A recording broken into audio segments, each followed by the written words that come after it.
es donde plantea por primera vez la noción de estudiar el desarrollo cognitivo en diferentes etapas. Ahí va a aparecer entonces esta primera opción donde hablamos o donde él habla particularmente sobre los 4 estadios del desarrollo cognitivo, que son en realidad cada uno de estos estadios 4 etapas de desarrollo, Ujú. en total 16. Y 2 años después va a presentar una idea muy semejante en ese texto de inteligencia y afectividad. En ese texto de inteligencia y afectividad lo que va a tratar es de vincular la noción de aprendizaje con la noción de afectividad. Y bueno, lo primero que habrá que mencionar es que para Jean Piaget la afectividad es esencialmente el proceso de gestión emocional.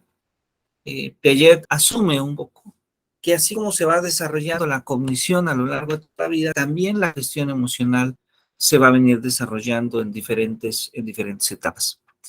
Es algo muy curioso porque este modelo de Jean Piaget es un modelo que en cierta medida poco a poco vino a ser desplazado por las investigaciones en el ámbito de la educación emocional, de la psicología de las emociones, de la neurofisiología o las neurociencias.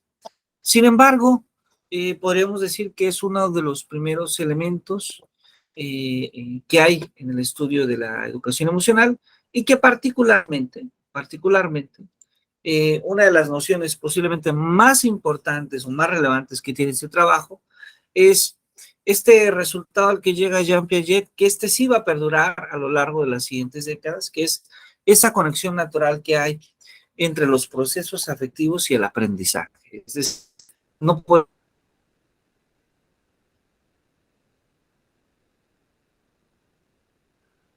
podemos pensar el aprendizaje sin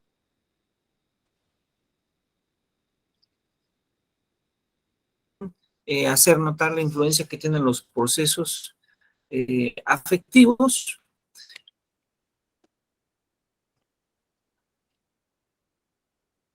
en muchos casos de manera positiva, cuando el alumno se encuentra motivado, cuando el alumno eh,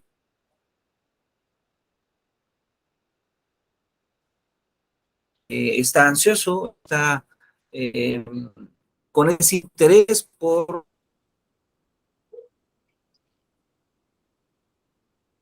aprender, por ese interés por descubrir, por ese interés por tener su clase, por ejemplo, eh,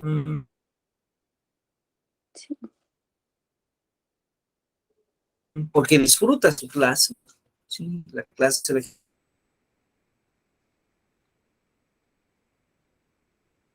genera estados, eh,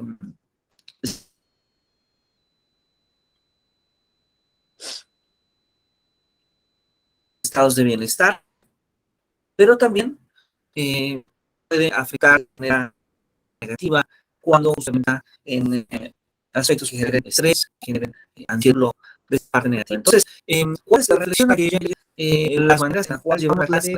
Porque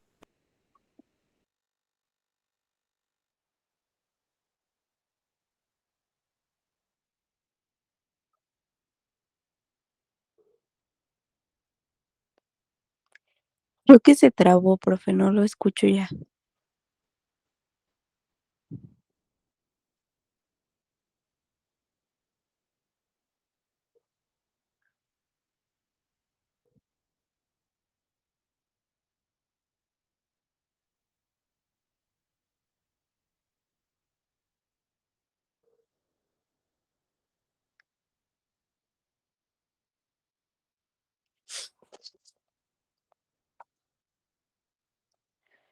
Se me trabó, no logro escucharlo, profe.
Muy bien, ¿ya me escucha mucho mejor, Andrea? Sí, profesor, ya lo escucho bien. Perfecto, excelente, gracias. Muy bien, entonces comentábamos que este trabajo de Jean-Pierre, pues bueno, la principal contribución va a ser esta conexión que presenta del aprendizaje y la afectividad, y va a ser hasta los años 60 cuando Paint se va a cuestionar sobre la noción de inteligencia. Ahora, Warren Paint va a tomar en cuenta no solamente el trabajo de Jean Piaget, sino posiblemente un trabajo que aparece previo al trabajo de Jean Piaget. Y bueno, a qué me refiero con ello?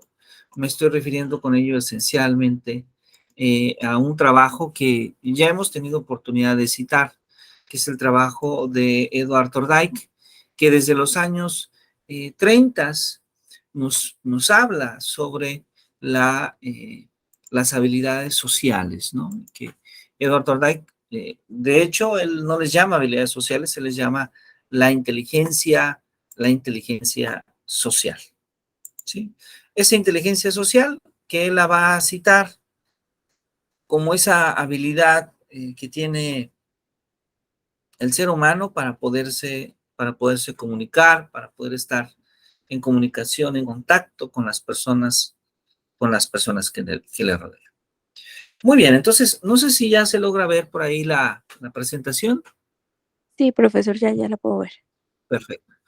Entonces, vamos a recordar algunos elementos importantes para seguir dialogando sobre esto, ¿no? Recordar esta esta noción de emoción que la manera en la cual está descrita en esta lámina es en el trabajo de Salovey y Mayer en los años 90, entendida como una componente de la psicología humana y que está compuesta, observemos, por varios aspectos, por elementos fisiológicos, ¿sí?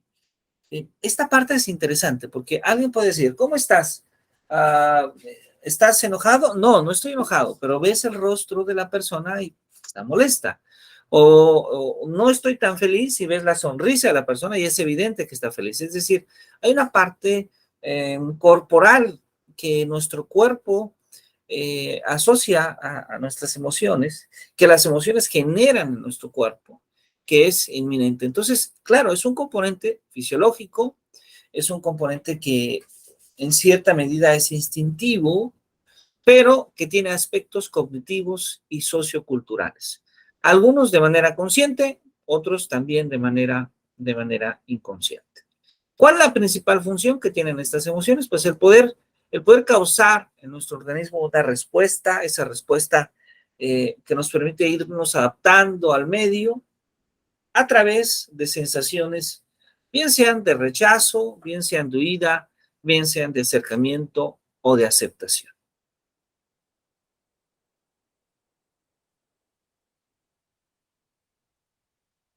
Ahora, estas emociones nosotros podemos en cierta medida clasificarlas, ¿sí? En cierta medida nosotros podemos clasificarlas. Una manera de hacerlo es decir, bueno, que tenemos ciertas emociones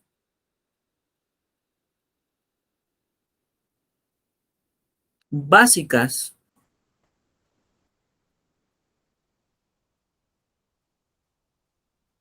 ciertas emociones básicas. Estas emociones básicas a las que estamos haciendo referencia son emociones, digamos, de respuesta instintiva, ¿no? Como la ira, como la alegría, como la tristeza, como el miedo, como el asco o la sorpresa.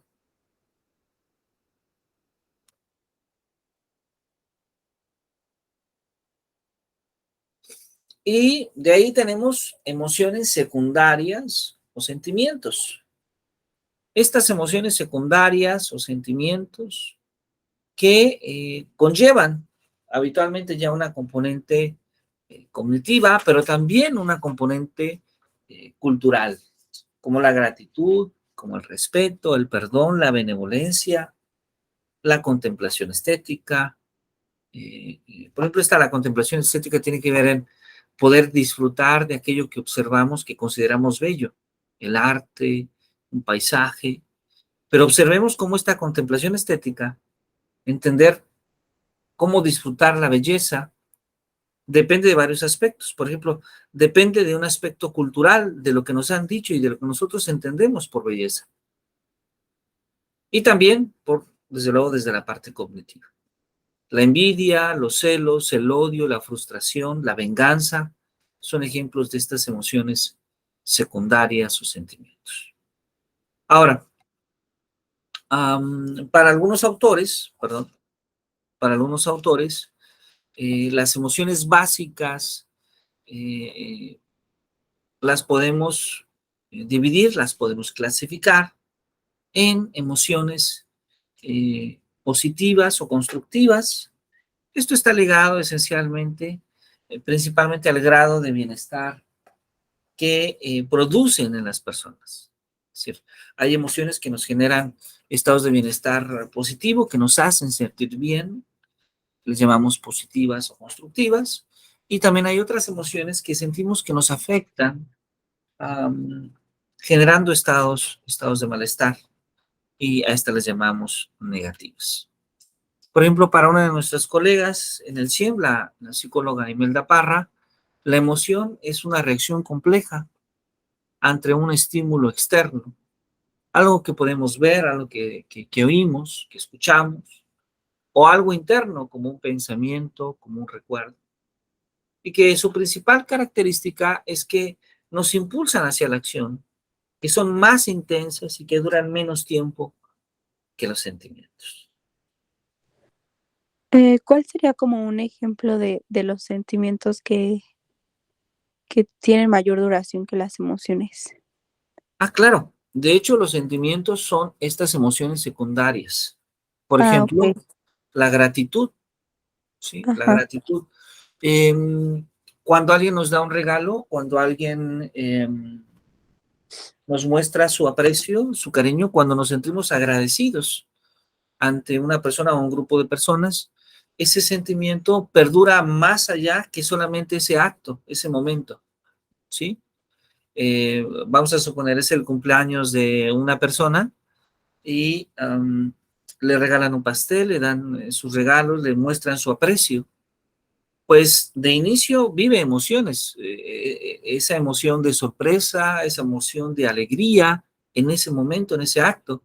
pero ese recuerdo va a perdurar más allá de solo ese momento. Y entonces esa emoción básica de sorpresa y de alegría se va transformando en una emoción secundaria como la gratitud, como un sentimiento.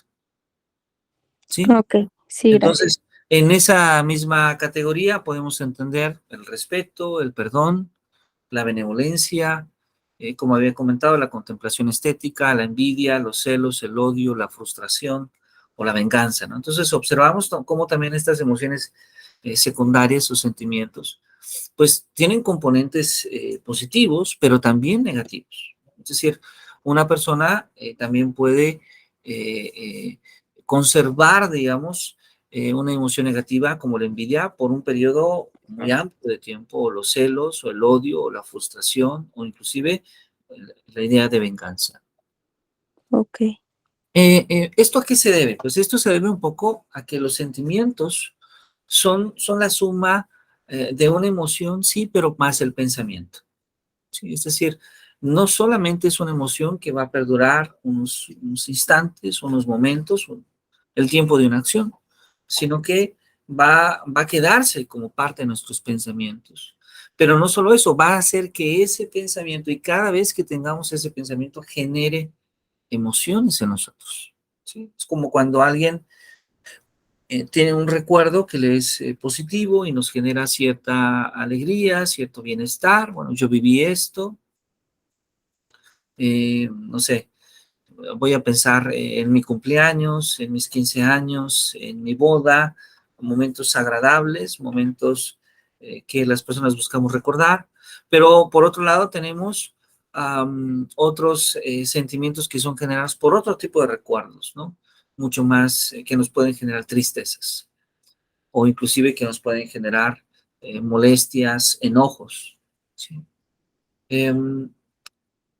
Son entonces estos sentimientos, estas experiencias subjetivas.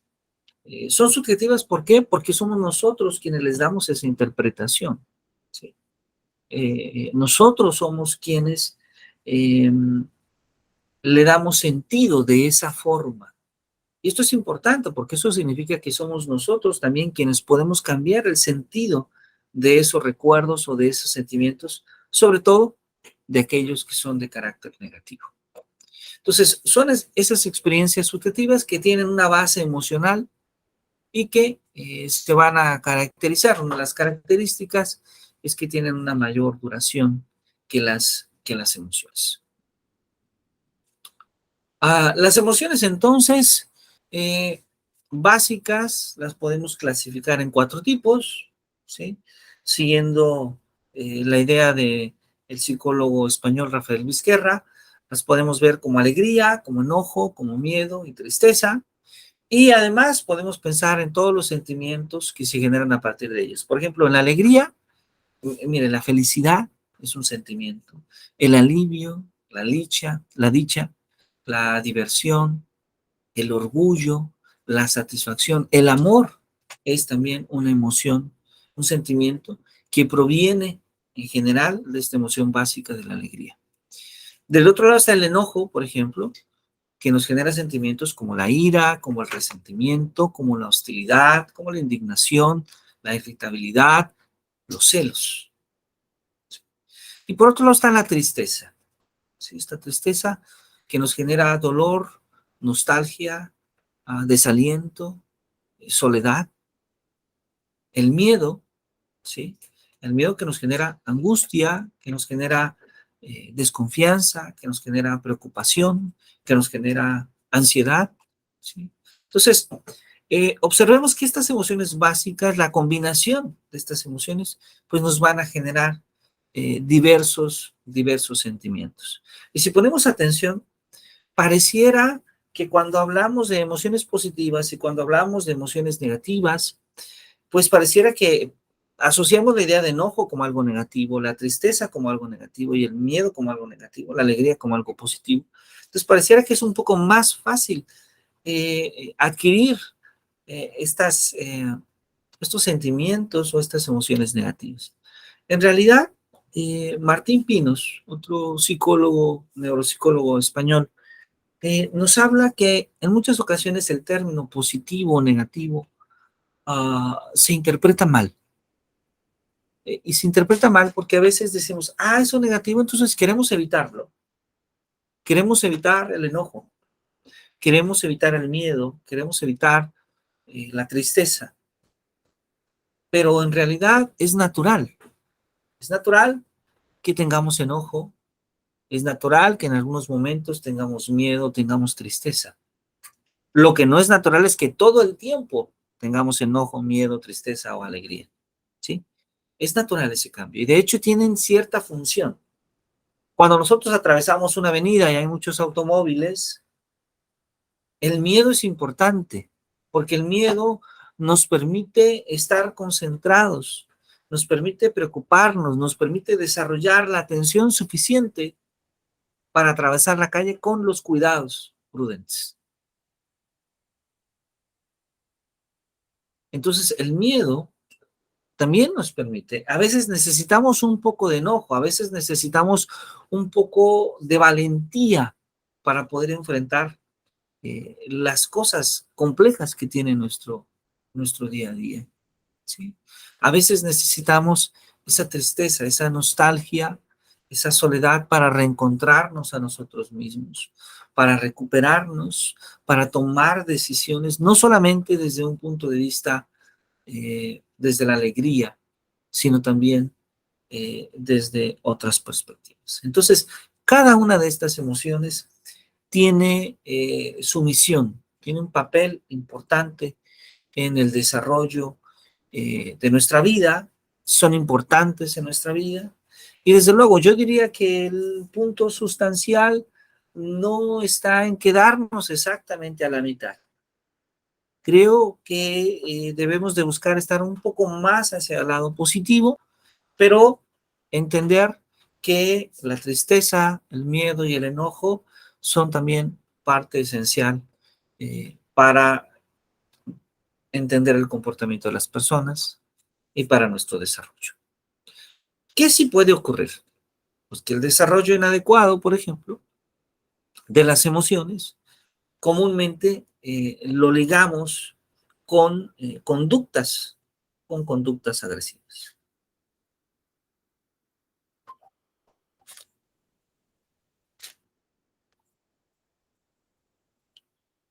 Perdón, ¿hay alguna duda hasta este punto? No, profesora, hasta ahorita todo bien. Muy bien, Gracias.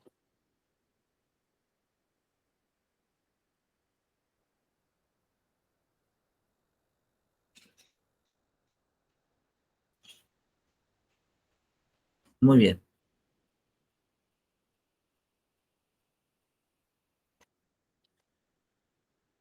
Entonces, ahí aparece la inteligencia emocional. Aparece la inteligencia emocional como ese medio, como ese instrumento que tenemos justamente para que como seres humanos podamos gestionar nuestras emociones, para poder hacer esa buena gestión emocional. ¿Sí? ¿Qué es lo que busca la inteligencia emocional? Pues de inicio, aumentar nuestra competencia social. ¿Sí? Y cuando hablamos de esta competencia social, nos estamos refiriendo a que buscamos relacionarnos mejor con las personas con las que convivimos, desarrollar una mejor empatía, cómo se sienten los demás, qué puedo hacer por los demás, qué puedo hacer para que los demás se sientan mejor. Y desde luego desarrollar un control emocional. Ese control emocional que nos va a permitir sentirnos más satisfechos con lo que hacemos, con quienes somos, con las acciones que emprendemos en el día a día. Este último punto es muy importante, porque yo pienso que vivimos en cierta medida una época de gran insatisfacción, donde las personas no nos sentimos satisfechas con lo que somos, con lo que obtenemos de nuestro trabajo, de nuestra familia, de las actividades que realizamos en el día a día. Y la inteligencia emocional creo que nos da esos elementos, nos da esa pauta para valorar y para revalorar todos estos aspectos, principalmente estos aspectos negativos y positivos que tenemos en nuestra vida. Se podría decir que, perdón, Sí, sí, claro, adelante. que la inteligencia emocional es, por ejemplo, tener control sobre los sentimientos. A lo mejor las emociones, no sé si se pueda porque esas son como de manera espontánea y muy rápidas, pero ya creo que entendí que el sentimiento ya es como una decisión propia, ¿no? O sea, digamos, tú estás en enojo, pero ya tú decides si quieres sentir como tristeza o decepción o algo así. Entonces, a lo mejor, Exactamente, exactamente. Yo aquí quisiera mencionar que la palabra control es tal vez un término muy, muy fuerte, ajá, porque control es así como que yo decido completamente, ¿verdad?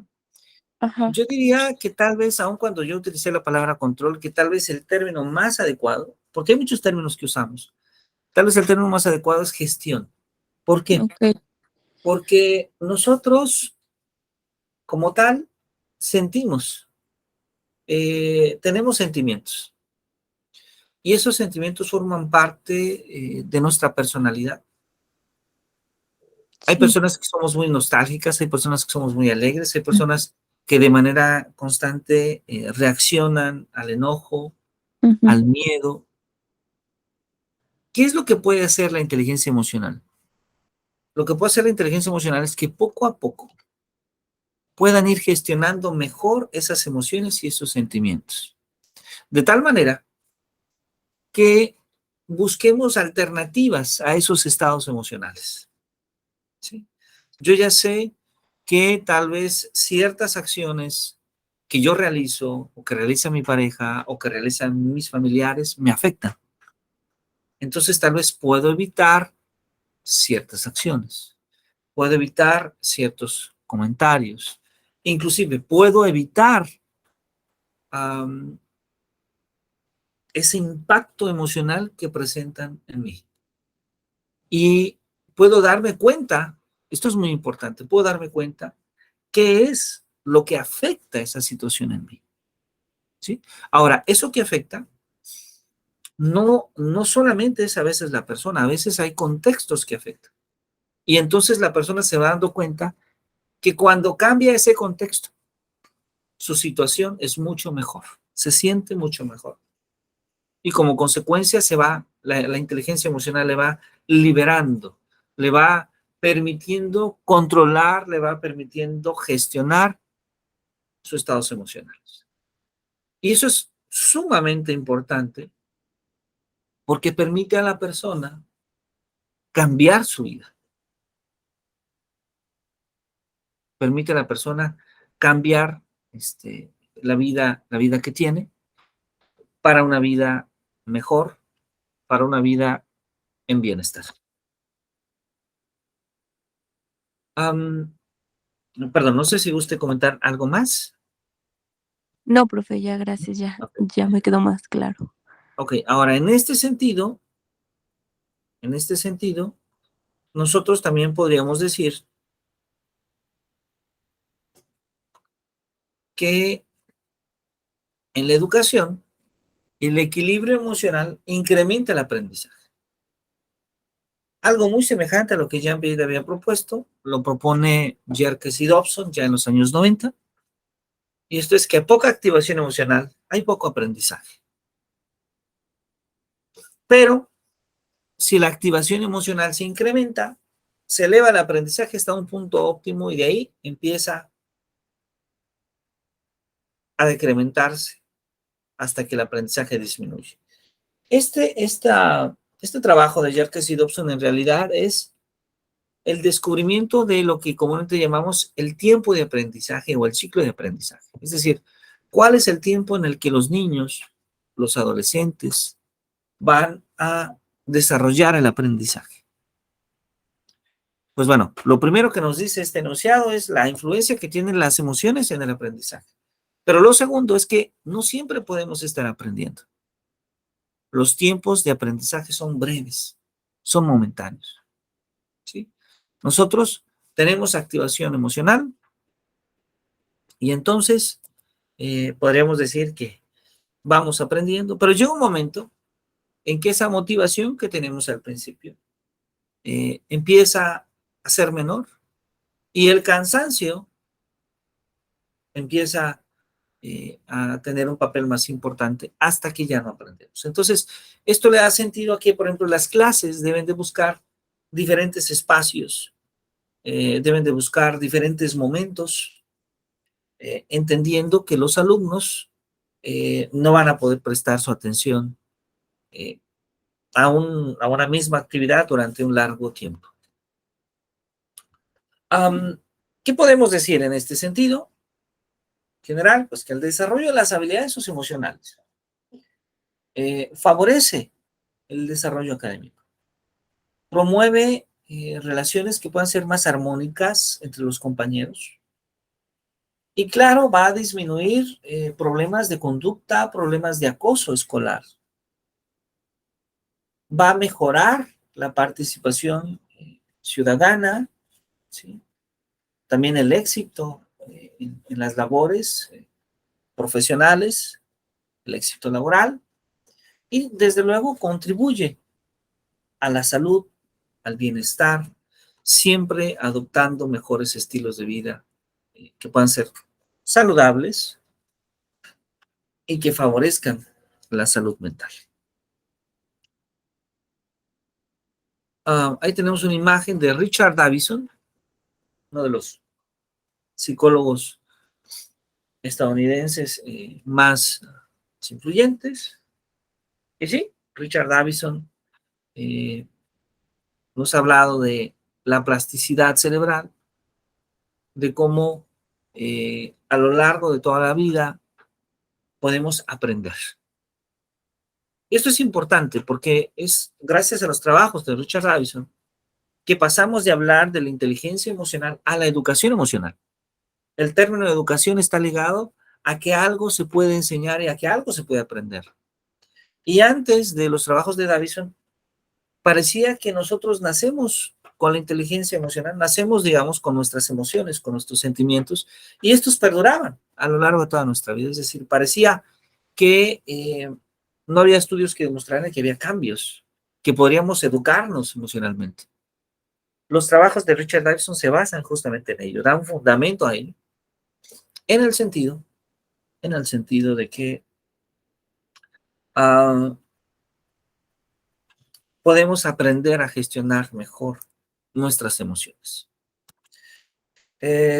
Y Ricard, biólogo y psicólogo, nos habla de que uno de los papeles más importantes que debemos de considerar en este proceso de gestión emocional es desarrollar la atención. ¿Sí? Desarrollar la atención es uno de los puntos fundamentales. Y yo creo que todos hemos vivido una situación muy contemporánea, diría. Esta situación donde las personas estamos haciendo demasiadas cosas simultáneamente. Estamos atendiendo llamadas, estamos trabajando, estamos atendiendo a la familia, etcétera. Estamos haciendo muchas cosas de manera constante. Y no logramos fijar nuestra atención en momentos específicos. Es decir, estas multitareas que hacemos en la cotidianidad se están convirtiendo en una forma de vivir. Cuando estamos con nuestra pareja no ponemos suficiente atención a nuestra pareja porque estamos atendiendo el trabajo. Pero cuando estamos atendiendo el trabajo no ponemos suficiente atención porque estamos atendiendo a la pareja, la familia, otras actividades, viceversa. Y entonces Ricard nos dice, bueno, es el momento de parar un poco. Es el momento de parar un poco porque para poder vivir mejor, para poder gestionar mejor nuestras emociones, para poder desarrollar mejores aprendizajes, necesitamos la atención. Una atención con mayor profundidad, una atención que nos permita concentrarnos,